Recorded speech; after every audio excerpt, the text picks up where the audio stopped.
সুপ্রিয় দর্শক, আপনারা দেখছেন আসলে বিগত কয়েকদিন থেকে শারদীয় দুর্গোৎসব শুরু হয়েছিল। তো আজকে বিজয়া দশমীর মাধ্যমে সেটি বিসর্জনের উদ্দেশ্যে তাদের ভক্তবৃন্দরা এবং সনাতন ধর্মাবলম্বী তারা কিন্তু আসলে শেষ মুহূর্তে আনন্দ উল্লাস করছেন এবং অনেকে সেলফি তুলছেন। আমরা একটি মন্দিরের মধ্যে সেখান থেকে দেখানোর চেষ্টা করছি। এই যে এখানে দেখা যাচ্ছে কেউ মিষ্টি হাতে, কেউ ধূপকাঠি ইত্যাদি তাদের ধর্মীয় যে আচার অনুষ্ঠান সেগুলো নিয়ে কিন্তু তারা ব্যস্ত এবং শেষ মুহূর্তে তাদের আনন্দ উল্লাসের কিন্তু কমতি নেই। এবং আর কিছুক্ষণ পরেই এই প্রতিমাগুলোকে বিসর্জনের উদ্দেশ্যে নিয়ে যাওয়া হবে এবং শেষ মুহূর্তে কিন্তু নারী পুরুষ তারা কিন্তু ছেলে বৃদ্ধ শিশু সবাই কিন্তু আসলে আনন্দ উল্লাস করছেন শেষ মুহূর্তে।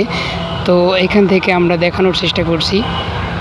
এই যে দেখতে পাচ্ছেন সকল মানুষ কিন্তু এখানে তাদের সনাতন ধর্মাবলম্বী যারা রয়েছেন তো সবাই আসলে মিলেমিশে আনন্দ উপভোগ করছেন। এবং আজকে আপনারা জানেন সকাল থেকেই সারা দেশে গুড়ি গুড়ি বৃষ্টি পড়ছে, তো বৃষ্টি উপেক্ষা করে তারা আনন্দ উল্লাস করে যাচ্ছেন এবং কিছুক্ষণ বাদেই হয়তোবা তারা বিসর্জনের উদ্দেশ্যে এই প্রতিমাগুলোকে বড় কোনো নদীর ধারে নিয়ে যাবেন। তো আমরা এটা দেখানোর চেষ্টা করলাম। তো সবাই ভালো থাকবেন, সুস্থ থাকবেন আর আমাদের সাথেই থাকুন। আমরা শেষ পর্যন্ত বিসর্জনের সবগুলো দৃশ্যই আপনাদেরকে আমরা দেখানোর চেষ্টা করব।